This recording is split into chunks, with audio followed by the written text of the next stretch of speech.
সারা বছরের পড়া যখন একদিনে শেষ করতে হয় তখন যা অবস্থা হয় আর কি। প্রিয় কলম পেন্টনিক নিয়ে বসে গেলাম এবং হাতের কাছে কাগজ না থাকায় কোন টপিক কোন পেজে আছে হাতেই লিখে ফেললাম। বাইরে বৃষ্টি হয়, অ্যারোমা ডিফিউজারটা জ্বালিয়ে বসলাম। শুরু তো করছি, আল্লাহই জানে শেষ কবে হবে। ওদিকে আমার পাশে বিলাইটা যেমনি ঘুমাইতেছে, দেখাই আমার এই বৃষ্টির মধ্যে ঘুম আসতেছে। কি এক বিপদ! এই বিলাই বিলাই পোষাও যে কি যন্ত্রণা।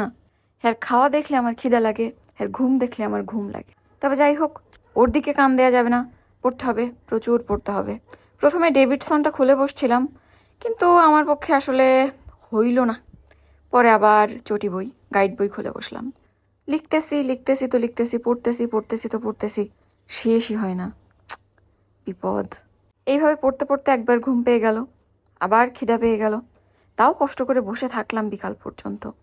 একবার নিজের স্টাডি উইথ মি ভিডিও চালু করে পড়ি, একবার বিলাইটার সাথে কিছুক্ষণ ঝগড়া করি, তারপর পড়ি, আবার কিছুক্ষণ গড়াগড়ি করি, আবার পড়তে বসি। আসলে দুনিয়ার যত ঘুম পড়তে বসলেই আসে। এমনিতে ঘুমের বালাই নেই, কিন্তু যেই বই খুলবো অমনি ঘুম। মানে এইরকম ঘুমের ওষুধ দুনিয়ায় মনে হয় না আর আছে। যাদের ঘুম আসে না তাদের হাতে একটা বই ধরাই দেওয়া উচিত, আসলেই উচিত। এইভাবে চলতে চলতে সন্ধ্যা হয়ে গেল।